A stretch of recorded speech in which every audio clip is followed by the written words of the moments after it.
Shaded food vendor areas. This area that you go west from where Fred's has always been and the Dairy Queen, going east towards the shower house. We're now going to open that up, and we've got some really neat food vendors that are coming out. In the past, we've had one major food sponsor and a couple of other ones, but thanks to Paula Dean's granddaughter, Katie, she has gone out and solicited from the city of Lakeland and Polk County some of the really fine restaurants to come out here and put up different food opportunities so that people have a larger choice, more variety, hopefully some quality that'll improve across the board there, and we'll have more of them spotted around the campus. So we're expanding that and giving our guests what I hope to think is a more relaxed atmosphere to come enjoy themselves.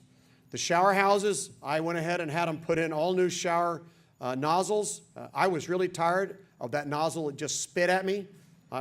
The only thing different from that and a Navy shower was that one stayed on maybe a little longer, but not much. So that went away, and we put new shower heads in there. We're cleaning them up. They're getting pressure washed and new paint's going down on the floors.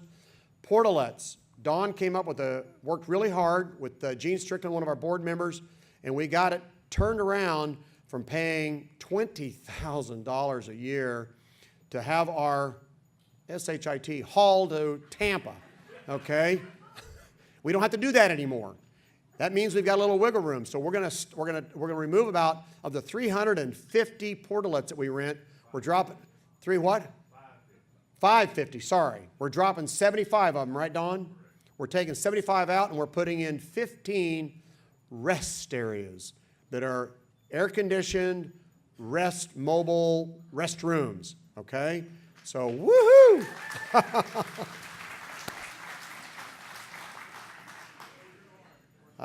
You know, those simple pleasures in life can make a big difference. Designated smoking areas. I know we've always had no smoking on the flight line. That was a good thing.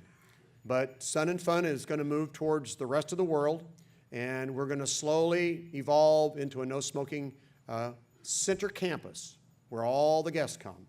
What we're going to do this year is we're going to designate areas, educate our guests, put it on the map, let people know that smoking is okay, but it's in certain areas. It's not for general population all around the campus. There's a lot of airplanes out here that are in the vendor area that could be damaged, and we just don't need to have it out there. Most guests don't smoke. I'm not saying it's good or bad. I'm just saying that I don't want it around everybody, and that if they want to, if smokers want to smoke, it's fine. We're just going to place it in areas. We'll make sure that it's comfortable and they can enjoy their cigarettes and have a great day. Smoke the cigars, but we're not going to let it intermingle with all the major population. Golf, is that okay with y'all? You with me on this? Okay. Car and golf cart operations. Wow. I'm going to apologize to you. I was an offender. Just this last year in 2011, I was in a World War Jeep driving around the center part of this campus acting like I owned the place. I kind of did. It was only because I just felt like doing it and I'd get away with it because it looked official. It was not right. So what we're going to do is we're going to restrict the movement of joyriding through the center campus area. I'm not talking the campgrounds. I'm not talking out at Warbirds or out on the vintage area. Those areas have to be accessible to cars. But the center part of the campus, where we have all of our vendors out here, all these great chalets, guest sponsors, we're not going to allow cars to go through there during the show hours, 9 to 5. You can come in the morning, park your car, park it in the areas that are designated for parking. Please do so. Move the equipment. People that need a little extra help getting in there, that's fine. But once we open the gates, 9 o'clock, we're going to stop the car movements in the center campus area. Golf carts will be restricted to only those that are necessary for the function of the event. Some of those will be carrying passengers. That how may I help you on the side will be helping people move around. Maybe we'll help a vendor. Maybe we'll help a guest that's not moving so fast. Maybe we find a guy that just bought a case of oil and wants to take it back out to his airplane and vintage. That's the wonderful thing, and we'll do that. But we're no longer going to be seeing kids zipping around here at 16, 17 years old in daddy's golf cart terrorizing all the guests. Those days are over, okay? This is all about making sure our guests have a safe, fun environment to operate in and responsible people at the wheel of a golf cart doing wonderful things for Sun and Fun, helping our guests. I know I'm a Navy guy, but I love the Thunderbirds just as much. They're a great group of guys, and they put on an awesome show. We really love them. We're going to enjoy having them here. First time ever, B-29 Super Fortress Fifi. Woo-hoo!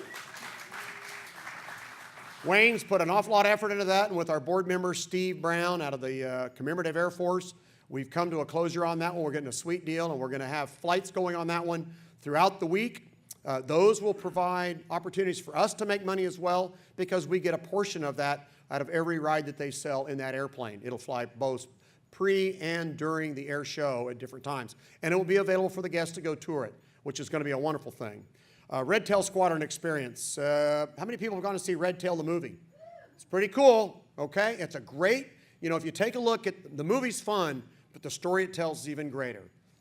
Facing adversity and overcoming it. Those guys did it.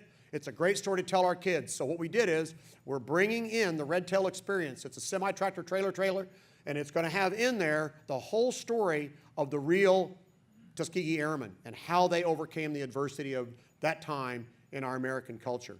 It's a great story, and we're going to be using it early on to bring high school kids out here to let them see that, and then it'll be here on campus during the entire event.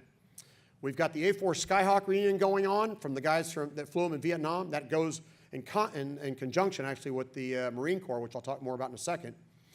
First time ever, we've had it. Now, we've had a jet car. We've never really had the high-end jet truck with the wall of flame behind it. We got one this year. It's a wonderful crowd pleaser for the kids. I love watching it. We all go to air shows, and you might see the same act of flying around you've seen a couple times. You kind of talk to your buddy. But when that jet truck fires up, you cannot help but go look at the flight line. And everybody does it, and they all race up to the fence, and they stare at the jet truck because it's a great show. So we've got the Army Guard jet truck coming this year. Flying musicians. There's a lot of people that play music. I'm the only one. I can't even play a harp.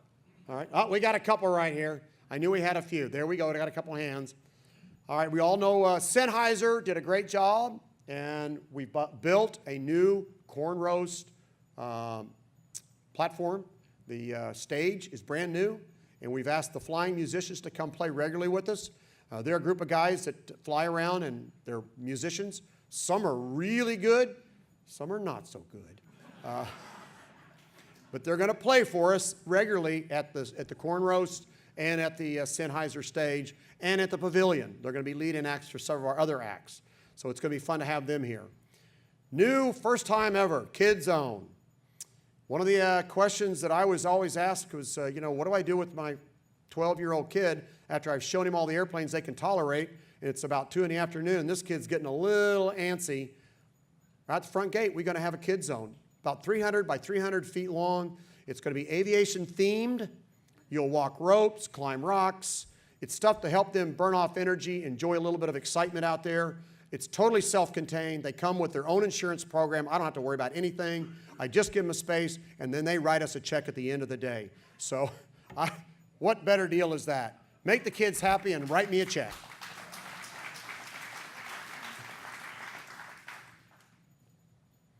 Evening programs. Tuesday, Marine Corps got the Paris Island Band for the 100th anniversary of Marine Corps Aviation. It's not the Marine Corps. They've been around a lot longer.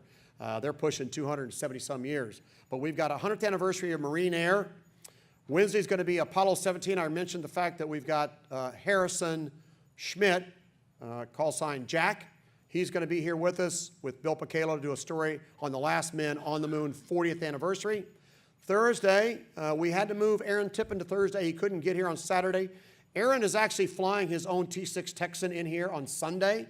Will be with us all week till Friday morning. He's flying out. But Thursday, we're going to have a concert. We'll add a little extra charge to get to the gate in the evening, and we're going to push that hard with the Tampa TV stations to bring them out here. It's called Red, White, and Loud. It's an awesome concert. And then Friday, we go into the night air show and fireworks, which will be awesome this year. We may start that with a Stallion 51 event in the evening for the first time ever, because it's the 25th anniversary of the #1 Mustang training facility, our neighbors at Kissimmee, and that will be Stallion 51. So they're going to be part of our daily activities out here in recognizing their 25th anniversary. Saturday, we were out at Vegas for the International Council of Air Shows, saw this act, Abbott and Costello, Who's on first? What's on second? I think everybody in here has probably seen that act once. There may be a couple of kids in the neighborhood that didn't. But if you haven't, I swear I couldn't have told you that it really wasn't Abbott and Costello. They were that good. So they're going to put on a performance for us. The traveling musicians are going to put on a show for us. We've got a vocalist that does all great World War II music. So that'll be our Saturday night venue. And it's really about taking back the Saturday night for all of us. It's about us. It's about all the people that fly in and love airplanes and enjoy a little piece of history. And then Sunday, of course, is going to be our Tail Dragger event, which hopefully will be a rousing recognition of all of our great successes. Shan't they? Yes, they will. Nod your head. Yeah. Okay. Saturday. The Commandant's Own, the United States Marine Corps Drum and Bugle Corps, and the Silent Drill Team. They're going to be here, and they're going to perform approximately 11:30. We're working on trying to get bleachers. This is not an easy nut to crack. Everybody says you got to buy them. Nobody rents them. They won't loan them. The Strawberry Festival is like, yeah, get your own, pal. We love you, but no, you can't have ours. They mean well. They paid for them. It's theirs. If anybody's got an in with somebody that's got bleachers, let us know. We've already checked with their insurance company. We are covered. Tracy tells me. So the reason I say that, this event lends itself to people being up a little higher to look down on probably one of the most phenomenal demonstrations of precision you'll ever want to see in a lifetime.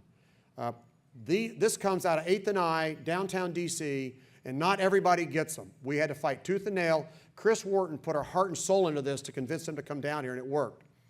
We have invited the Commandant of the Marine Corps himself, General Amos Tamer. He and I were old buddies back in the day when I had another life, and he has said, tell you what, I'm not going to tell you no, because normally they do. I'm not going to tell you yes, but I'm going to put it on the schedule. And if there's not a world crisis going on, when Saturday, the 31st of March comes around, he'll be here. So we're thrilled about that. That would be a first. That's a big piece. And I don't know if we have, I'm going to give this to Wayne in a second. We also have the governor. Governor Scott's been invited. We have our local congressman working diligently to convince him to come down here. I would hope to think that he has enough political sense to realize this is a great event. And why do I say that? Because we are the largest, we are the largest economic impact to Central Florida. Jim Berniger finally gave me the actual finalized official document from the University of Southern College here, Southern College, sorry, and Polytech, is that right, Jim? USF Poly. They did a study last year, and the end result was that this event brings to Central Florida over $60 million in 1 week. That's huge.